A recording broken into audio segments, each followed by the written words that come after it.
The punch landed square on Dylan's jaw, sending him sprawling across the locker room floor, the metallic tang of blood filling his mouth.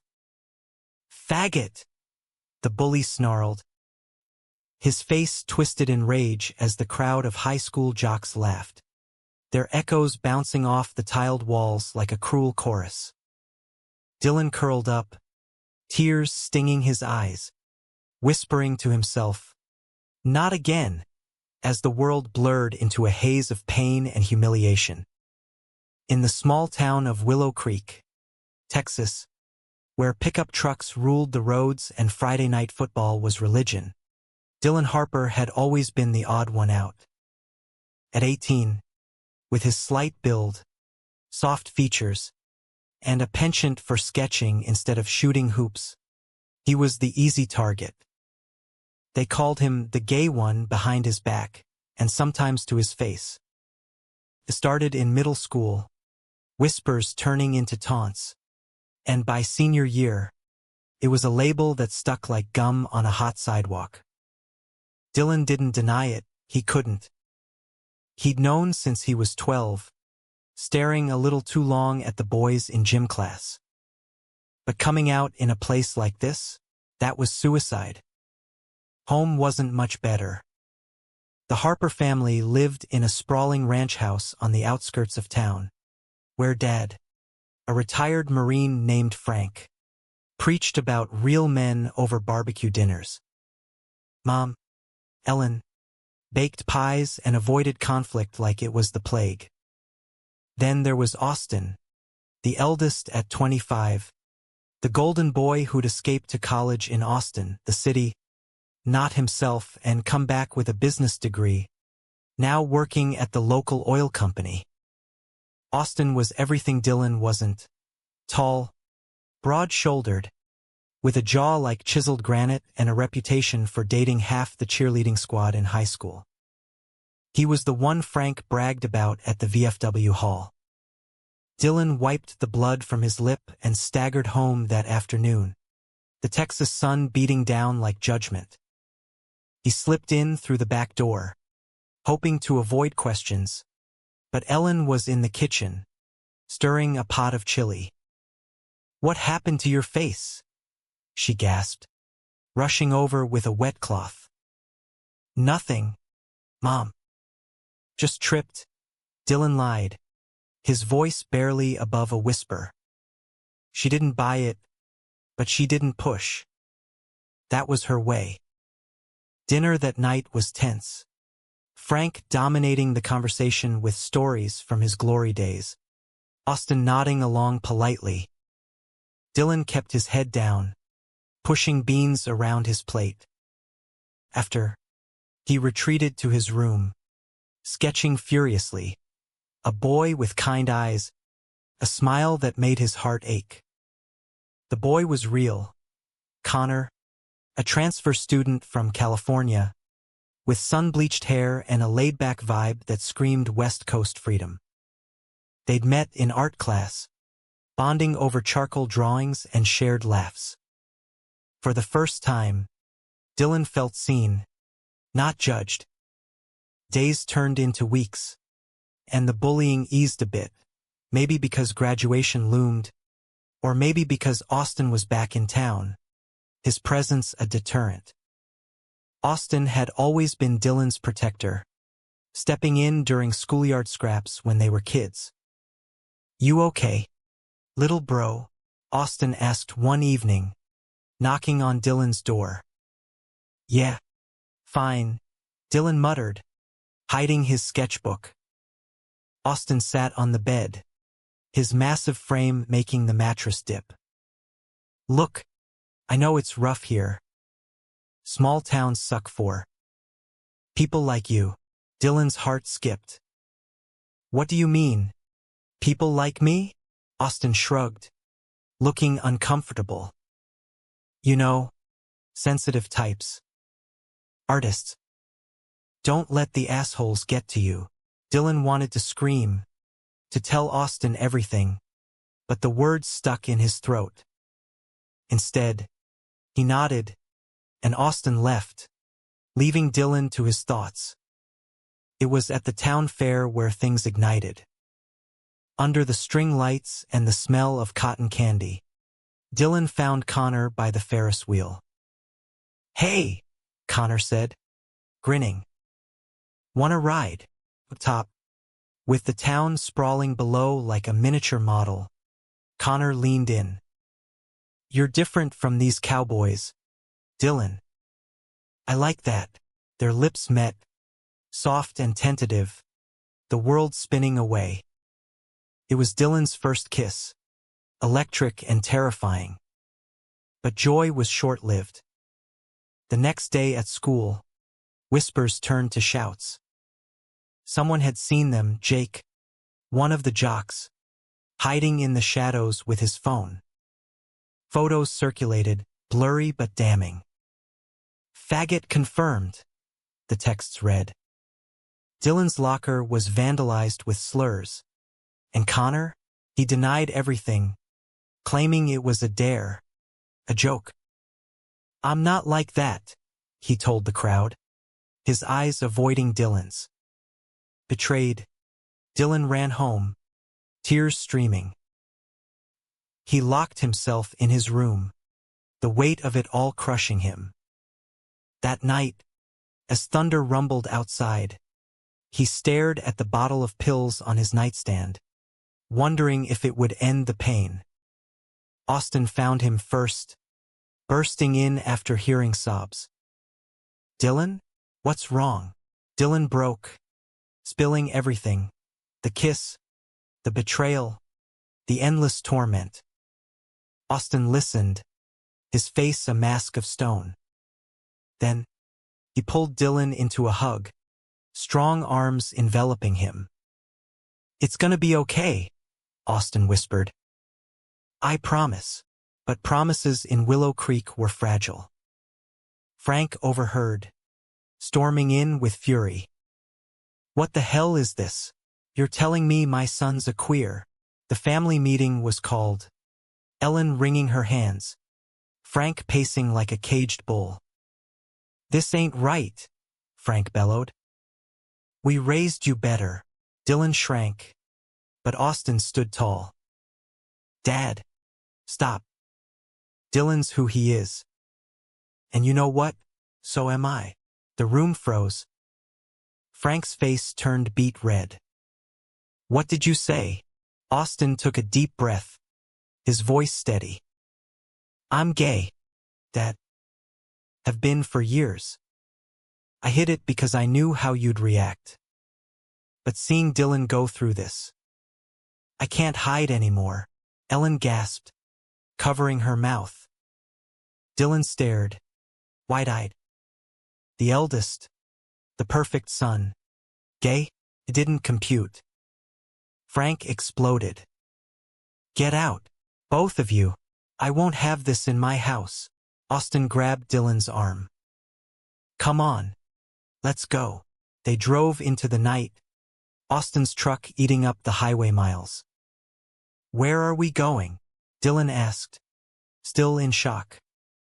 "Austin, the city. I have friends there. We'll figure it out." As the stars wheeled overhead, Dylan felt a spark of hope. But the road ahead was long, fraught with more revelations.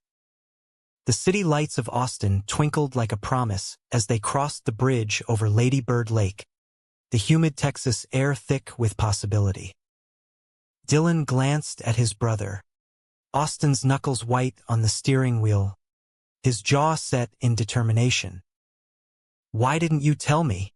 Dylan asked, his voice small in the cab. Austin sighed, eyes on the road. "Fear, I guess. Same as you. In our family, being gay means being weak. Dad drilled that into us. I dated girls to fit in, but it was all a lie." They pulled up to a modest apartment in South Congress, where Austin's college buddy, Mark, waited on the stoop. Mark was lanky, with wire-rimmed glasses and a warm smile, the kind of guy who looked like he belonged in a coffee shop debating philosophy. "Hey, man," Mark said, clapping Austin on the back. And this must be Dylan. The apartment was a haven. Posters of indie bands on the walls, bookshelves overflowing, a far cry from the sterile ranch house back home. Mark made them coffee, and as they sat on the worn couch, Austin opened up more. "Mark and we've been together for 2 years. Secretly. He's the one, Dylan. The one I really love." Dylan's mind reeled. The eldest brother, the football star, in love with a man, shattered every image he'd held. But seeing Austin's eyes light up when he looked at Mark, it made sense. There was a tenderness there, raw and real. Mark squeezed Austin's hand. "Your brother's brave, kid. Coming out to your family like that takes guts." Dylan nodded, but inside, turmoil brewed. Back home, he was the gay one, the scapegoat. Now, Austin had stolen the thunder or shared the burden. Felt like relief mixed with resentment. "What about Dad?" Dylan asked. Austin shrugged. "He'll come around. Or not. But we can't live for him." The next days blurred into a new rhythm. Dylan crashed on the couch, exploring the city, vibrant murals, food trucks slinging tacos, queer bars where he didn't have to hide. He got a job at a coffee shop, slinging lattes to hipsters, feeling free for the first time. But the betrayal from Connor lingered, a scar on his heart. One night, at a local LGBT center event, Dylan met Liam. Tall, with curly hair and a tattoo sleeve, Liam was a grad student studying social work, his laugh infectious. They talked for hours about art, identity, the struggles of growing up queer in the Bible Belt. "You're strong," Liam said, his eyes locking on Dylan's. "Surviving that town? Hero material." Their first date was magic, picnic by the lake, sharing stories under the stars. Liam's kiss was gentle, healing the wounds Connor left. For once, Dylan felt wanted, not used. Meanwhile, Austin and Mark's relationship deepened in the open. They held hands in public, something Austin had never done. But cracks appeared. News from home. Frank had a heart scare, Ellen begging them to return. "He misses you," she said over the phone. "Both of you," Austin wavered. "Maybe we should go back. Talk it out." Dylan panicked. "And face that again? No way." But Austin insisted, and they drove back to Willow Creek, the tension thick as molasses. The family dinner was awkward, Frank gruff but subdued, his health scare humbling him. "I don't understand it," Frank admitted, staring at his plate. "But you're my boys." It was a start, but betrayal lurked. Jake, the jock who'd outed Dylan, showed up at the house, drunk and belligerent. "Heard the Golden Boy's a fag too," he yelled from the porch. Austin confronted him, fists clenched. "Get off our property," Jake sneered. "Your little brother's the reason Connor left town. Ruined him." The fight was quick. Austin's punch sent Jake reeling, but it reopened old wounds. Dylan fled to the barn, memories flooding back. Liam called, sensing distress. "Come back to Austin," he urged. "We can build something real." Dylan returned to the city, but Austin stayed behind, trying to mend fences with Frank. Separation strained their bond. Austin confided in Mark. "I feel like I'm losing my brother." Mark held him. He's hurting. Give him time. In the city, Dylan's romance with Liam blossomed. Nights dancing in clubs, days exploring galleries. But doubt crept in.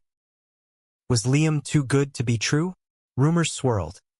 Liam had an ex who claimed he was a player. Confrontation came at a party. Is it true? Dylan asked, voice trembling. Liam sighed. Yeah, I messed up before. But with you, it's different. Trust shattered. Dylan stormed out, echoing Connor's betrayal. He called Austin, sobbing. Why does this keep happening? Austin drove through the night, arriving at dawn. Because love's messy, bro. But it's worth it. They talked till sunrise. Austin sharing his own fears with Mark, the pressure of being the eldest, the one expected to be perfect. I hid who I loved because I was scared. Don't make my mistake. Reconciled, Dylan gave Liam another chance. Boundaries set. Back home, Frank softened, attending a PFLAG meeting with Ellen. I ain't perfect, Frank grumbled. But I love you boys. Yet high drama loomed. Mark got a job offer in New York, pulling Austin away. Come with me, Mark pleaded. Austin hesitated. What about family? The decision tore at him, loyalty to roots versus love. Dylan encouraged. Go. Be happy. Austin left, but not before a heartfelt goodbye. You're not the gay one anymore, he said to Dylan. We're just us. In Austin, the city, Dylan and Liam built a life, volunteering at the center, helping other queer kids. But news came. Frank's health declined again. Dylan returned home, Liam by his side. Austin flew back from New York, Mark in tow. The family reunited in the hospital room, tensions high. Frank, weak but lucid, looked at his sons. I was wrong. Love who you love. Tears flowed. Forgiveness mending fractures. Austin held Mark's hand openly. Dylan leaned on Liam. But the story wasn't over. Life's conflicts persisted, but with humanity shining through. The hospital beeped steadily, a metronome to the family's fragile peace. Frank lay in the bed, tubes snaking from his arms, his once imposing frame shrunken. Ellen fussed over him, adjusting pillows, while Dylan and Austin stood awkwardly by the window, the Texas sun filtering through blinds. Mark and Liam hovered in the background, outsiders yet integral. I didn't mean to drive you away, Frank rasped, his voice gravelly from the meds. Pride. Stupid pride. Austin stepped forward, his hand finding Mark's. It's okay, Dad. We're here now. Dylan nodded, squeezing Liam's arm. The revelation had shifted everything. The eldest coming out had forced Frank to confront his biases. But healing wasn't linear. Back at the ranch, dinners were quieter, conversations tentative. Frank asked questions. Awkward but genuine. How'd you know? He'd say to Austin. Same as falling for anyone, Austin replied. It just feels right.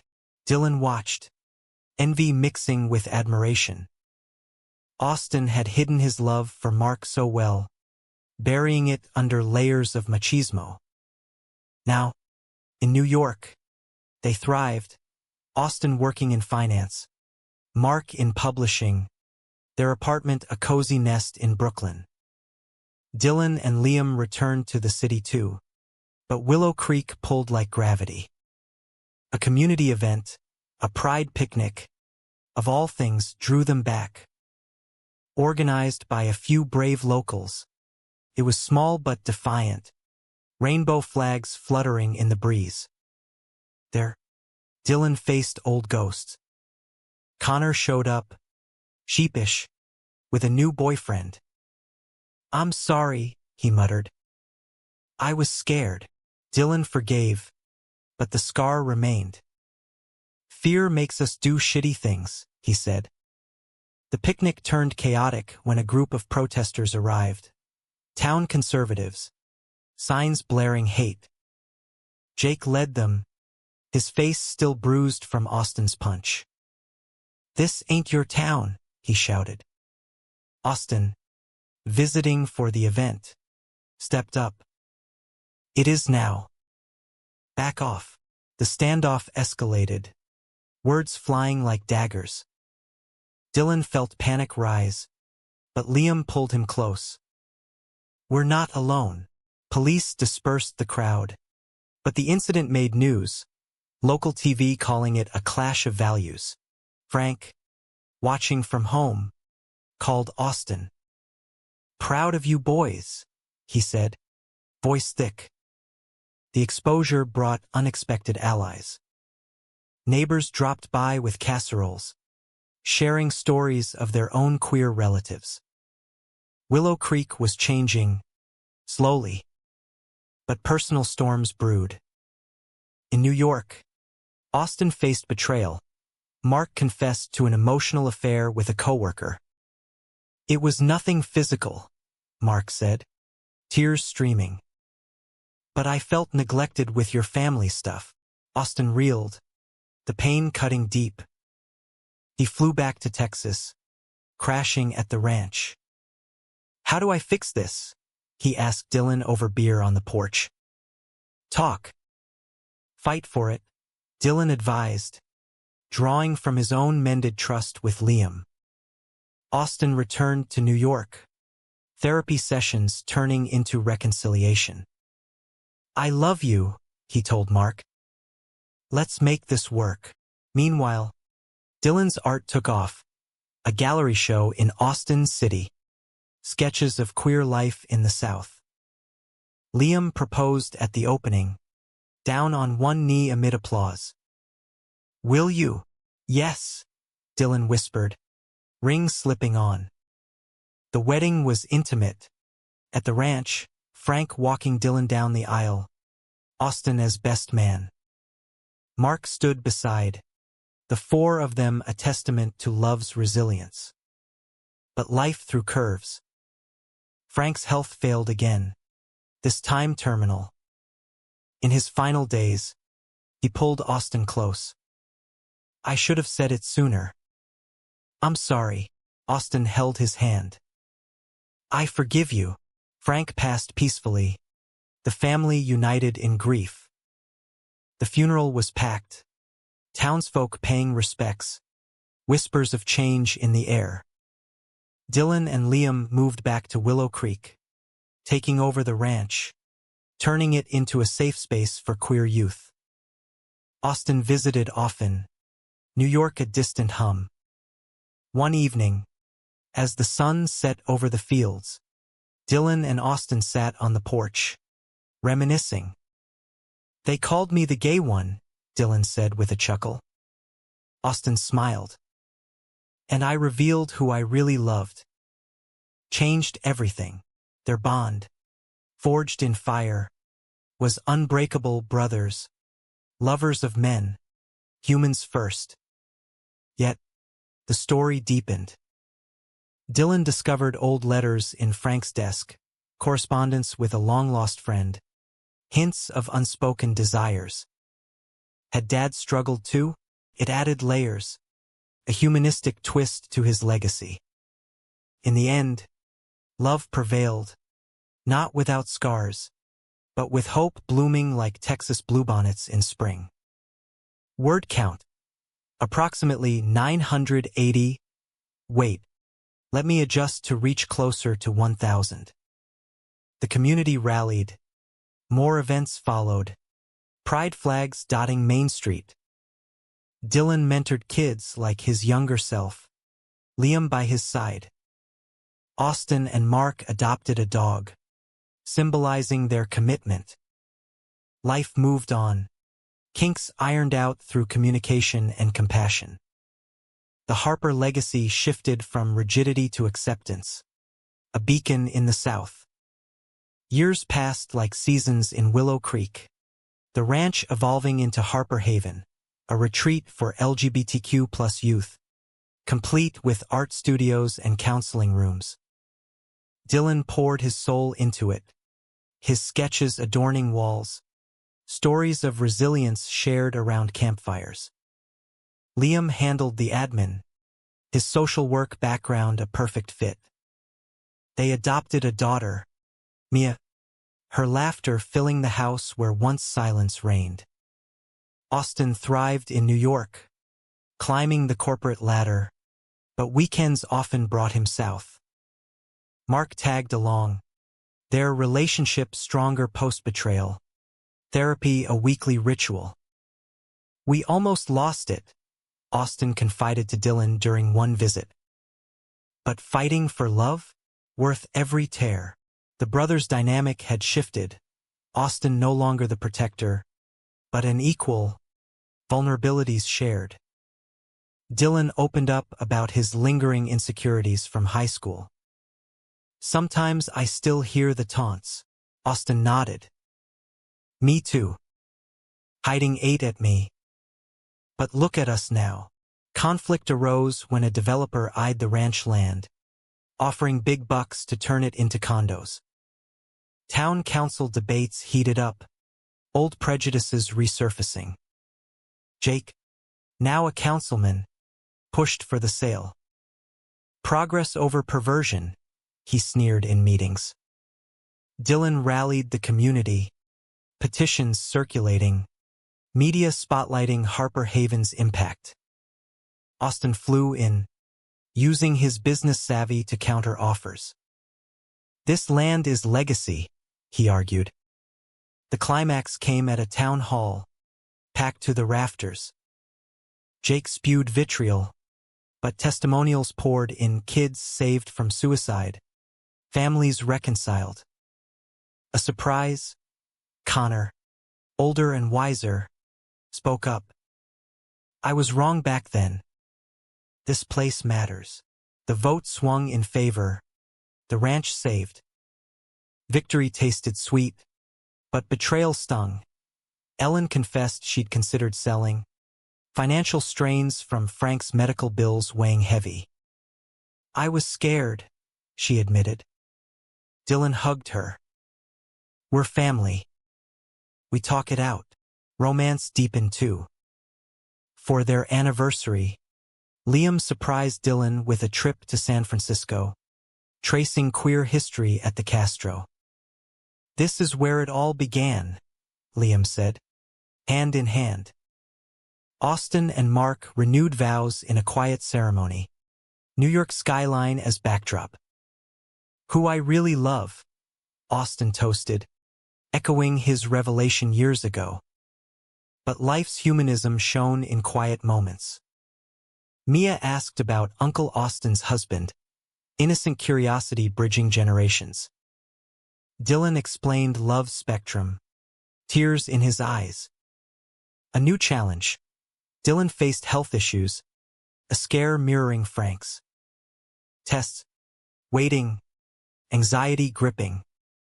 Austin was there, holding vigil. "You're not alone," he said. Clear results brought relief, but perspective. "Life's short," Dylan mused. "Love hard," the story wove on, threads of drama and emotion intertwining. A young mentee at the Haven came out to his family, rejection echoing Dylan's past. They took him in, Austin funding his education. In New York, Mark's book on queer rural life hit shelves, dedicating it to the Harpers. Reviews praised its heart, sales benefiting the Haven. Back in Willow Creek, pride grew annual, crowds swelling. Jake, he softened, attending 1 year, apology in his eyes. The eldest's revelation had rippled outward, touching lives, proving love's transformative power. As Mia grew, she asked, "Why did they call you the gay one, Daddy?" Dylan smiled. "Because labels stick until truth sets them free." Austen, visiting, added, "And I showed who I really loved, Mark. And my family." The end wasn't tidy, but human, flawed, resilient, loving. The sun dipped low over the Texas horizon, painting the sky in hues of orange and pink. As Dylan and Austen stood by the old oak tree on the ranch, Mia swinging from a tire nearby. 10 years since the revelation," Dylan said, clinking his beer bottle against Austen's. "Feels like yesterday," Austen replied, his eyes distant.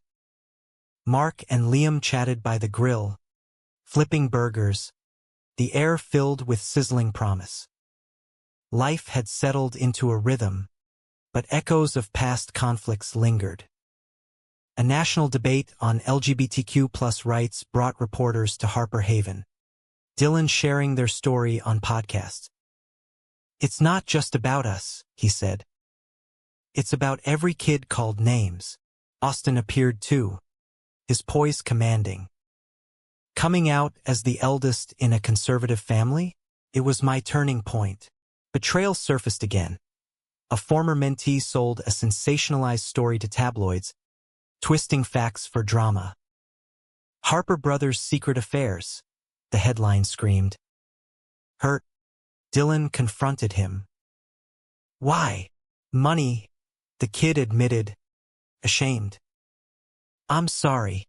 Forgiveness came. Lessons learned. "We all mess up," Dylan said. Romance endured trials. Liam's job took him traveling, distance testing bonds. A late-night call. "Miss you," Liam said. "Always," Dylan replied. Austen and Mark faced infertility struggles in adoption. Hearts breaking. But persistence paid. A baby boy, Ethan, joined their family. At the christening in Willow Creek, the clan gathered, Ellen doting, Mia excited. "Family expands," Austen toasted. High emotion peaked when a storm hit the ranch, flooding barns, destroying art. Community rallied, rebuilding stronger. In quiet reflection, Dylan sketched the family tree, not blood, but chosen bonds. The story closed on a humanistic note. No fairy tale ending, but real love winning through perseverance. They called him the gay one, but the eldest's truth unveiled a deeper love, binding them all.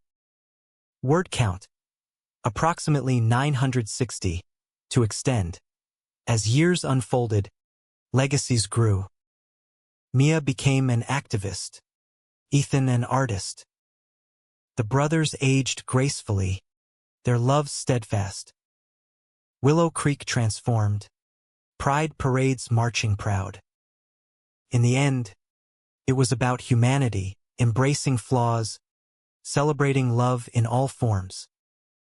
The Harper's tale inspired, a beacon of hope in America's heartland.